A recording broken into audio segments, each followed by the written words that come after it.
Presenting the classics of Sam P. Chaladurai. Sam P. Chaladurai அவர்களின் போதனை களஞ்சியத்திலிருந்து ரோமர் 8ஆம் அதிகாரத்துக்கு செல்வோம். 16வது வசனத்தை வாசிக்க போகிறேன். 8ஆம் அதிகாரம் 16வது வசனம். ஆவியானவர் எப்படி நம்மை நடத்துகிறார் என்பதை குறித்து 3 காரியங்கள் சொல்ல விரும்புகிறேன். 3 விதமாக அவருடைய வழி நடத்துதல் நமக்குள்ளாக இருக்கிறது. 1, 16ஆம் வசனம். நாம் தேவனுடைய பிள்ளைகளாய் இருக்கிறோம் என்று ஆவியானவர் தாமே நம்முடைய ஆவியுடனே கூட என்ன கொடுக்கிறார்? ஆவியானவர் நம்முடைய ஆவியோடு கூட சாட்சி கொடுக்கிறார். அப்படின்னா என்ன அர்த்தம்? ஆவியானவர் நம்முடைய ஆவிக்குள்ளாக இருந்து கொண்டு ஒரு சாட்சியை கொடுக்கிறார். என்ன சாட்சி? இது சரி அல்ல இது தப்பு என்கிற ஒரு உணர்வு, ஒரு சாட்சியை நமக்குள்ளாக கொடுக்கிறார். இது இன்னர் விட்னஸ், உள்ளான சாட்சி. ஆவியானவர் உள்ளாக கொடுக்கும் சாட்சியின்படியாக ஆவியானவர் நடத்துகிறார். ஆவியானவர் எப்படி நடத்துகிறார்? நமக்குள்ள, நம்முடைய ஆவிக்குள்ள சாட்சியிடுகிறது மூலமாக நம்மை நடத்துகிறார். இதுதான் முதலாவது வழி. இதை குறித்து சற்று விளக்க விரும்புகிறேன். ஆவியானவர் உள்ளாக சாட்சியிடுகிறார் என்று சொல்லுகிறது. இது என்ன? நீதிமொழிகள் 20ஆம் அதிகாரம் 27ஆம் வசனத்துக்கு திருப்புவோம். 20ஆம் அதிகாரம் 27வது வசனம். மனுஷனுடைய ஆவி கர்த்தர் தந்த தீபமாயிருக்கிறது. The spirit of man is the lamp of the Lord என்று ஆங்கிலத்தில் வருகிறது. இன்றைய பாஷையிலே சொல்ல போனால் இந்த மனுஷனுடைய ஆவி ஒரு லைட் பல்பை போல இருக்கிறது.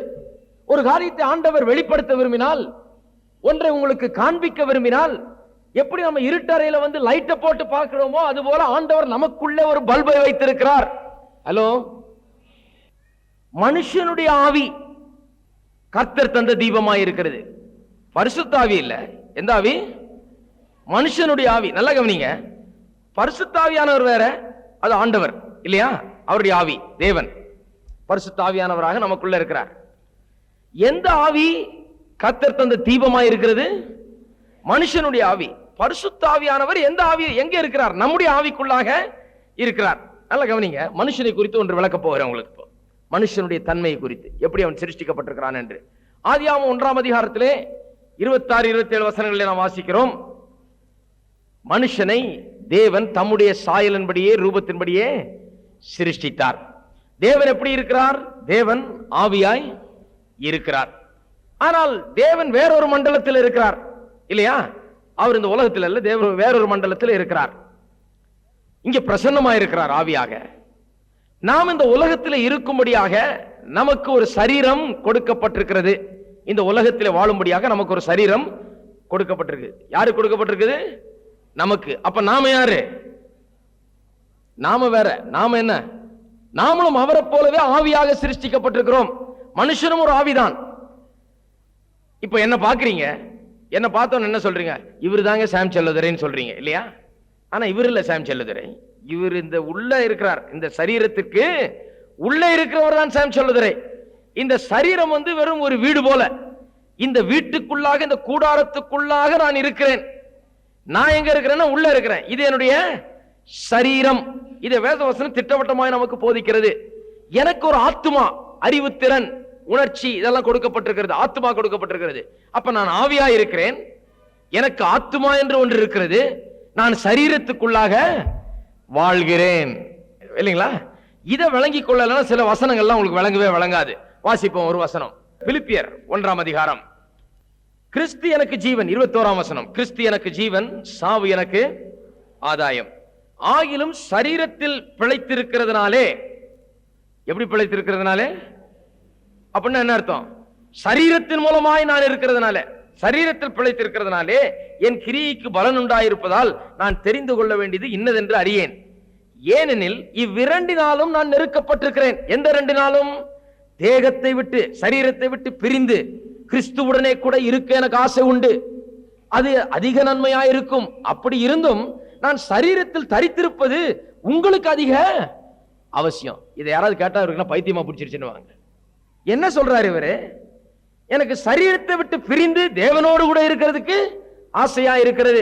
இருந்தாலும் சரீரத்தில் இருந்தால் அது உங்களுக்கு ரொம்ப பிரயோஜனமாக இருக்கும். அப்படின்னா என்ன சொல்றாரு? சரீரத்தில் இருக்கிறாரோ அல்லது சரீரத்தை விட்டு பிரிந்து தேவனோடு கூட போய் இருக்கிறாரோ அவர் இருக்கதான் போறார். ஒன்னு சரீரத்தில் இருக்க போறாரு, இல்லைன்னா சரீரம் இல்லாம இருக்க போகிறார், வெளியே இருக்க போகிறார். அப்ப அவர் எங்க இருக்கிறார்? அவர் சரீரம் கிடையாது. அவர் என்ன? உள்ளே ஆவியாக இருக்கிறார். நல்லா விளங்குச்சா உங்களுக்கு? எத்தனை பேர் விளங்குதுன்றீங்க? அப்ப அவர் என்ன சொல்றாரு? நான் சரீரத்தில் இருக்கிறேன், சரீரத்தை விட்டு பிரிந்து, அததான் சாவு என்று சொல்லுகிறோம். ஆவி சரீரத்தை விட்டு பிரிகிறது, அதான் சாவு. சரீரத்தை விட்டு பிரிந்து நான் எங்க போகிறேன்றாரு? தேவனிடத்துல போய் இருக்கிறதுக்கு எனக்கு ரொம்ப பிரியமா இருக்குது. சரீரம் சாகிறதுனால மனுஷன் சாகிறது கிடையாது. ஹலோ, ஆகையால் தான் கிறிஸ்தவர்கள் சாவ ஒரு பெரிய ஒரு தாங்க முடியாத காரியமாக எடுத்துக்கொள்கிறது கிடையாது. ஏனென்றால் சாவின் பேர்ல எங்களுக்கு நம்பிக்கை இல்லை. ஹலோ, சாவின் மீது எங்களுக்கு நம்பிக்கை இல்லை, சாக போறதில்லை. நாம இந்த சரீரத்தை விட்டு போக போறோம், அவ்வளவுதான். வயசாயிடுச்சுன்னா இந்த சரீரத்தை விட்டு போகிறோம், இல்லைங்களா? சொல்றேன் கேளுங்க. ஒரு உதாரணம். கார்ல போயிட்டே இருக்கிறோம், நல்லா போயிட்டே இருக்குது காரு, புதுசா வாங்கின காரு நல்லா போயிட்டே இருக்குது. கொஞ்சம் வருஷம் போக போக சில தொல்லையெல்லாம் கொடுக்க ஆரம்பிக்குது. திடீர்னு போக போக ஒரு நாள் என்ன பண்ணுது? ரொம்ப பழசாயிடுச்சு. ரோட்ல போடும்போது பட பட பட படம் சத்தம் கேட்குது, டம்மால் டிமில் சத்தம் கேட்குது. என்னன்னு இறங்கி பார்க்குறோம், பார்த்து ஒன்றும் முடியல. கொஞ்ச நேரம் பொறுத்து என்ஜினே ஆஃப் ஆயிடுது. ஸ்டார்ட் பண்ணி பார்த்து பேட்டரியும் போச்சு. என்ன ஆச்சு? இந்த காரு டெட். என்னன்னு சொல்றோம்? செத்து போச்சியா கார். கார் போச்சு, அவ்வளவுதான். இந்த கார் டெட்னு ஒண்ணு என்ன பண்றோம்? காரை விட்டு கீழே இறங்குறோம், இல்லையா? கார் டெட்ன்றதுனால நம்மளும் டெட்டா? ஹலோ, இந்த கார்ல போய்கிட்டே இருந்தோம், ஏதோ கொஞ்ச நாள் நல்லா ஓடிச்சு, போக வேண்டிய இடம்லாம் போனோம், செய்ய வேண்டியதெல்லாம் செய்தோம். ரொம்ப பழசாகி போச்சு, டமால் டிமில் இருந்து பட்டு பட்டு இருந்தது, ஏதோ அதுக்கு ஒன்றும் முடியல, ரொம்ப வருஷமாகி போச்சு. பழசானதுனால நடுவழியில நின்றுடுச்சு. நடுவழியில நின்ன உடனே நம்மளும் அதோடய கூட நாமும் செத்து போகாம நம்ம என்ன பண்றோம்? இறங்கிட்டோம். அதுதான் ஆகுது சாவுல. இது ஒரு கார் மாதிரி. இது நல்லா இளமையா இருக்கும்போது ரொம்ப ஜோரா இருக்குது சரீரம், இது ரொம்ப நல்லா இருக்குது. போக போக கொஞ்சம் வயசாகுது, வயசாக பிறகு என்ன ஆகுது? அப்புறம் இந்த சரீரம் ஒன்றும் பிரயோஜனம் இல்லாம போயிடுது. ஒரு வயசு வரைக்கும் தான் அந்த சரீரம், அதுக்கு பிறகு இந்த சரீரம் பிரயோஜனம் இல்லை. என்னதான் பெரிய ஆவிக்குரிய ஆளா இருந்தாலும் உன் வயது திரும்ப வாழ வயது போலாகிறது என்று வேதவசனம் சொல்லுகிறது. அதன்படி நம்ம பலத்தை பெற்றுக்கொள்ளலாம், இல்லையா? சரீரத்தில் நம்ம சுகத்தை பெற்றுக்கொள்ளலாம், எல்லாம் பெற்றுக்கொள்ளலாம். எந்த சுகம் வந்தாலும் எவ்வளவு பலத்தை பெற்றாலும் ஒரு 70-80 வயசுக்கு மேல இந்த சரீரம் தாக்கு பிடிக்க மாட்டேங்குது. மிஞ்சி மிஞ்சி போனா ஒரு 100 வயசு தாக்கி பிடிக்குது, இல்லையா? கார் மாதிரி இதுவும் என்ன ஆயிடுது? நடுவழியில பிரேக் டவுன் ஆயிடுது. என்ன ஆச்சு? ஒரு மனுஷன் செத்தான்னா என்ன ஆச்சு? இந்த வண்டி பிரேக் டவுன் ஆயிடுச்சு, அவ்வளவுதான். அவன் இந்த வண்டியில இருந்து இறங்கி அவன் பாட்டுக்கு போய் அவன் தொடர்ந்து ஜீவிக்கிறான். அதுக்கு தான் நாங்க போய் புலம்பிக்கிட்டு இருக்கிறது இல்லை, ஐயோ போயிட்டாரே. அப்படி அழுகிறது இல்லை கிறிஸ்தவர்கள். கிறிஸ்தவர்களுக்குள்ள ஒரு துக்கம் இருக்கிறது உண்மைதான். மனுஷன் கூட இருந்தாரு 40-50 வருஷமா, தகப்பனாகவோ புருஷனாகவோ குடும்பத்தில் வாழ்ந்து இந்த உலகத்திலிருந்து போகும்போது ஒரு அளவு கடந்த துக்கம் நமக்குள்ள இருக்குது. ஏன்னா இனிமே அவர் இல்லாம வாழணும், இல்லையா? நம்மோடு இல்லாம வாழணும். அது ஒரு பிரிவு, நம்ம விட்டு பிரிந்து போயிட்டார், அதனால ஒரு துக்கம் இருக்கிறது.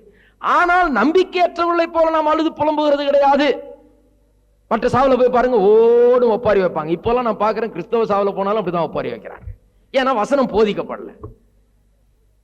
கிறிஸ்தவ சாவல அப்படி ஒப்பாரி வைக்க கூடாது. கிறிஸ்தவ சாவல அப்படி நெஞ்சில் அடிச்சுக்கிட்டு ஐயோ அப்பா அழுதுகிட்டு அதெல்லாம் கூடவே கூடாது. கிறிஸ்தவர்கள் சாவை நம்புகிறது கிடையாது.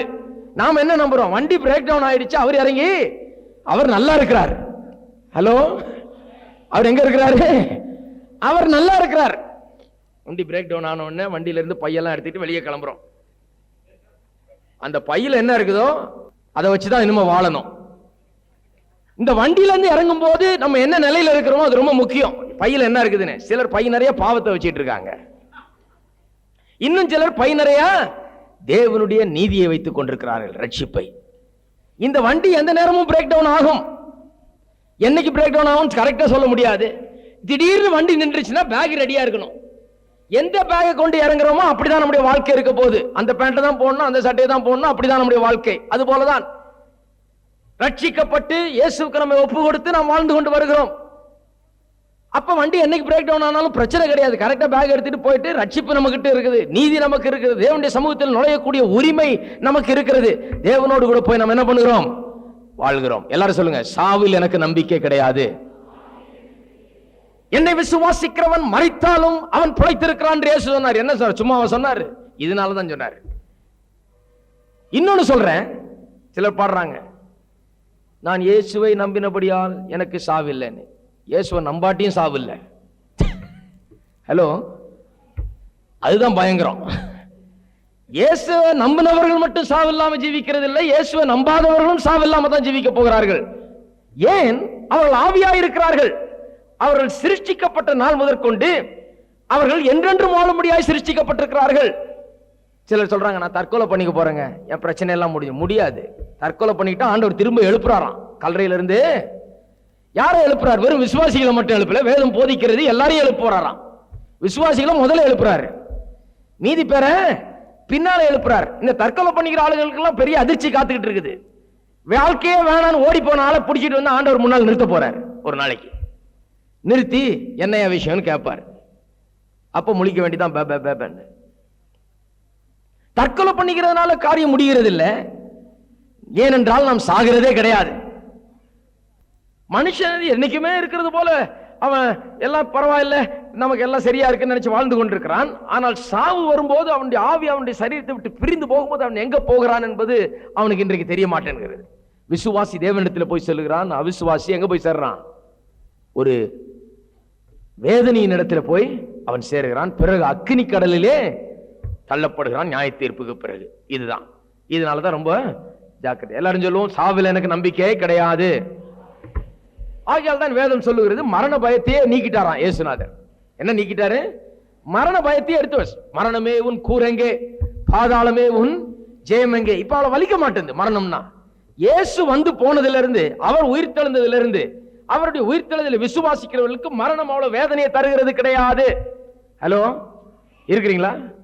மரணம் அவ்வளவு வேதனையை தருகிறது கிடையாது. டொனால்டு கிரே பார்ன்ஹவுஸ் என்கிற ஒரு பெரிய பிரசங்கர் அமெரிக்காவில் இருக்கிறார். அவருடைய புஸ்தகங்கள், அவருடைய பிரசங்கங்கள் இன்றைக்கு வெகுவாக வாசிக்கப்படுகிறது. அவர் மரித்து போய்விட்டார். இந்த நூற்றாண்டின் முதற் பகுதியிலே வாழ்ந்தவர். 32 வயதாயிருக்கும் போது அவருடைய மனைவி இறந்து விட்டார்கள். 3 பிள்ளைகள் இருந்தது அவருக்கு. 12 வயசுக்கு கீழான பிள்ளைகள். அவருக்கு மிகுந்த துக்கம். அங்கெல்லாம் ஒரு வாரம் பொறுத்து தான் அடக்கமே வைப்பாங்க. சரீரம்லாம் ரொம்ப கிளீனா இருக்கும். அங்கெல்லாம் ரொம்ப நல்லா எம்பாம் பண்ணி ரொம்ப அழகா வைப்பாங்க. அவர்கள் அடக்கம் பண்ண போகும்போது ஒரு கார்ல போய்கிட்டு இருந்தாரா, 3 பிள்ளைகளை ஏத்தி கொண்டு, பெண் பிள்ளைகள். அதுல மூத்த பெண்ணுக்கு 12 வயது ஆகிறது. அப்படியே யோசிச்சுக்கிட்டே போறார். பெரிய பிரசங்கியார், பிரசித்தி பெற்ற பிரசங்கியார் அவர். அன்றைக்கு அவ்வளவு பிரசித்தி பெறல, ஆனால் ரொம்ப திறமையாக பிரசங்கிக்க கூடியவர். தன்னுடைய மனைவியினுடைய சாவிலே பிரசங்கிக்க வேணும். இவர் என்னத்தை பிரசங்கிக்கிறது ஒரே குழப்பம் இருக்கு. எப்பவுமே என்ன பிரசங்கிக்க வேணும் என்று தரவா எல்லாம் படிச்சுட்டு போறவர். ஆனால் அன்றைக்கோ பெரிய குழப்பத்தில் அப்படி போய்கொண்டே இருக்கிறார், மனசை தேற்றி கொண்டு. கார்ல போய்கொண்டே இருக்கும்போது பக்கத்தில் ஒரு லாரி வந்து இந்த காரை கடந்து போனதாம், ஓவர்டேக் பண்ணிக்கிட்டு போகும்போது அந்த லாரியினுடைய நிழல் இந்த கார் மீது பட்டதாம். பார்க்க போனால் இந்த லாரி வந்து இந்த கார் மேல ஏறி போகிற மாதிரி இருக்குதான். அந்த நிழல் அப்படியே இந்த கார் மேல படுகிறது. இதை பார்த்தவுடன் இவர் தன்னுடைய மகளை பார்த்து கேட்டாராம், 12 வயது மகளை பார்த்து, அம்மா இந்த லாரி நம்ம மேல ஏறினா நல்லா இருக்குமா, இந்த லாரியின் நிழல் ஏறினா போதுமா அப்படின்னா.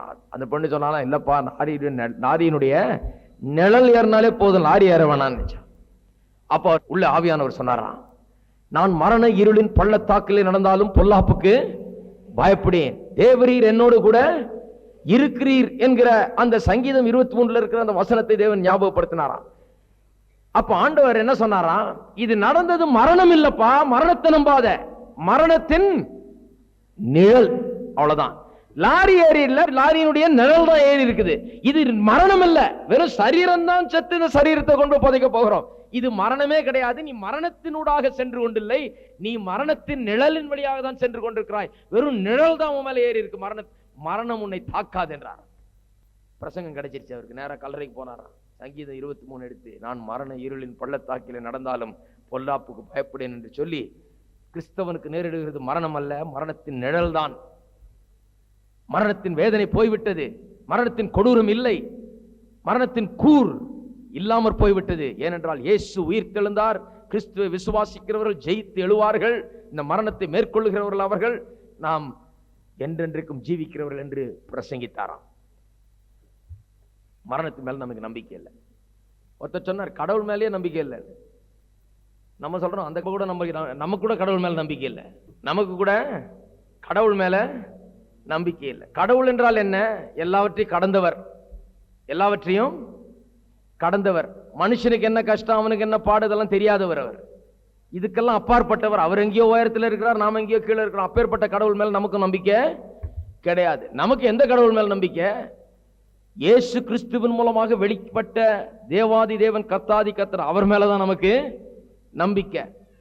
மனுஷனை புரிந்து அறிந்து அவனுடைய ஜீவியத்தில் பங்கெடுத்து மனுஷனாய் வந்து மனுஷனுடைய பாடுகளை அனுபவித்து அறிந்த அவர் இன்றைக்கும் மனுஷனாய் ஜீவிக்கிறவர். பரலோகத்தில் ஒரு மனுஷன் இருக்கிறாராம். அந்த மனுஷன் இயேசு கிறிஸ்து என்று எபிரேய நிருபம் சொல்லுகிறது. பரலோகத்திலே தேவன் இருக்கிறார், தேவ தூதர்கள் இருக்கிறார்கள், 4 ஜீவன்கள் இருக்கிறது, எல்லா ஸ்தோத்தரிப்பும் ஆராதனையும் அங்க நடக்கிறது. அவர்கள் மத்தியிலே ஒரு மனுஷன் இருக்கிறார். இன்றைக்கு இயேசு கிறிஸ்து மனுஷனாய் இருந்ததிலிருந்து மாறவில்லை, இன்றைக்கும் மனுஷனாய் அங்கே இருக்கிறார். எத்தனை பேருக்கு அதை குறித்து சந்தோஷம்? ஆகையால் தான் நீங்க ஜெபிக்கலாம். எல்லாவற்றையும் கடந்தவர் அல்லவர், எல்லாவற்றுக்கு உள்ளாகவும் கடந்து வந்தவர், மனுஷனுடைய அனுபவத்தை பெற்றவர், அவர் அங்கே இருக்கிறார். இப்ப மனுஷனுடைய தன்மையை குறித்து யோசித்து பாருங்கள். மனுஷன் எப்படி இருக்கிறான்? ஆவியாய் இருக்கிறான். அவன் சரீரத்துக்குள்ளே வாழ்கிறான். சாகும்போது சரீரம் மரிக்கிறது, ஆனால் ஆவி தொடர்ந்து இருக்கிறது. சரீரம் அல்ல மனுஷன். எது மனுஷன்? ஆவிதான் மனுஷன். இன்னைக்கு ஜனங்க தங்களுடைய சரீரத்தை அலங்கரிக்கிறத பார்க்கணும். சரீரத்தை போட்டு 2 மணி நேரம் 3 மணி நேரம், சிலருக்கு 3 மணி நேரம் ஆகுது ஆயத்தமாகிறதுக்கு. நான் நினைச்சேன் அந்த காலத்தில் பெண்கள் தான் எப்படின்னு, இன்னைக்கு ஆண்களும் அப்படிதான் இருக்கிறாங்க. அலங்கரிச்சு அலங்கரிச்சு அலங்கரிச்சு அவங்க அலங்கரிக்கிறத பார்த்தா அடே அப்பா, அந்த சரீரம் தான் வாழ்க்கையிலே ரொம்ப முக்கியம்னு நினைச்சிட்டு இருக்காங்க அவங்க. அப்புறம் போய் வேலை செய்யறாங்க. ஒரு நாளைக்கு 24 மணி நேரம் இருக்குது. 24 மணி நேரத்தில் எப்படி கழிக்கிறாங்கன்னு பாருங்க. 3 மணி நேரம் அலங்கரிப்பிக்கே போயிடுது. அதுக்கப்புறம் போய் 8 மணி நேரம் வேலை செய்யறாங்க. அதுக்கப்புறம் அது ஏன் 8 மணி நேரம் வேலை செய்யறாங்க? இந்த உடலுக்கு ஆகாரத்தையும், இந்த உடலுக்கு ஒரு தங்க இடத்தையும், இந்த உடலுக்கு பல சொகுசுகளையும் உண்டாக்குறதுக்காக தான் போய் வேலை செய்யறாங்க. வேலை செய்துக்கு வீட்டுக்கு வந்து தூங்குறாங்க. ஒரு 8 மணி நேரம் தூங்குறாங்க. எதுக்கு? இந்த உடலுக்கு இளைப்பாதல் வேணும், இந்த உடல் தெம்பு பெற வேணும், பலன் பெற வேணும் என்று தூங்குறாங்க. இதெல்லாம் பார்த்தா என்ன தெரியுது? மனுஷனுக்கு தான் வெறும் சரீரம் என்று தான் நினைக்கிறான். என்ன நினைக்கிறான்? நான் வெறும் சரீரம் தான். ஏன்னா ஒரு நாள் 24 மணி நேரம் இருக்குதுன்னா 3/4 நேரத்தை எதுக்கு செலவழிக்கிறான்? சரீரத்திற்கு தான் மனுஷன் செலவழிக்கிறான். நல்லா கவனிங்க, பாயிண்ட்டுக்கு வர போறோம். இப்போ சரீரத்துக்கு தான் மனுஷன் செலவழிக்கிறான். அவனை பார்க்கும்போது என்ன தெரியுது? இவனுடைய எண்ணம் என்ன? நான் வெறும் சரீரம், இந்த சரீரத்துக்கு ஆகாரத்தை கொடுக்கணும், இந்த சரீரம் தூங்கணும், இந்த சரீரம் வேலை செய்யணும், இந்த சரீரத்தை உடுத்தணும், இந்த சரீரத்தை அழகுபடுத்தணும், இந்த சரீரத்துக்கு அது தேவை, அது இது தேவை என்று சரீரத்தை தான் அவன் வெகுவாய் கவனிக்கிறான். அவன் ஆவியின் மீது கவனம் செலுத்துவது கிடையாது. நல்லா ஞாபகம் வச்சுங்க, சரீரத்தை நல்லா வைக்க கூடாதுன்னு நான் சொல்லல. ஒரு பிரசங்கியார் இருக்கார், அவர் சொல்றாரு, அவர்கிட்ட வந்து கேட்டாங்களாம், எவ்வளவு மேக்கப் போடலாங்க பெண்கள்? இவர் சொன்னாரு, எவ்வளவு தேவையோ அவ்வளவு போட்டுங்கண்ணா. அது முகத்துக்கு ஏத்ததுங்க. எவ்வளவு தேவையோ அவ்வளவு. ஜான் ஓஸ்டின் எனக்கு தெரிஞ்ச ஒரு பிரசங்கியா இருக்கு, அவர் சொல்றாரு, பழைய ஷெட்டு கூட பெயிண்ட் அடிச்சா நல்லா இருக்கும்னாரு. அதனால போடுறதுலயோ அல்லது அலங்கரிக்கிறதுலயோ ஒன்றும் தப்பு கிடையாது. ஆனால் இதெல்லாம் பண்ணும்போது நாம் என்ன மறந்துடக்கூடாது? நாம் சரீரம் அல்ல. இந்த சரீரம் வெறும் இந்த உலகத்தில் வாழ்வதற்காக கொடுக்கப்பட்டிருக்கிறது. நாம் என்ன? ஆவியாக இருக்கிறோம். நாம் ஆவி. உள்ள இருக்கிற மனுஷன் தான் ரொம்ப முக்கியம். சரீரம் நல்லா இருந்து உள்ள இருக்கிற ஆவி நல்லா இல்லைன்னா என்ன இருக்கும்? ஒன்றும் பிரயோஜனமே கிடையாது. ஒரு இடத்துக்கு போகிறோம், அழகான பங்களா இருக்கிறது, தோட்டம் இருக்கிறது, அழகான பொருட்கள்லாம் இருக்கிறது, எல்லாத்தையும் பார்க்குறோம், என்ன அழகா இருக்குது, இது எவ்வளோ ஜோரா இருக்குதுன்றோம்.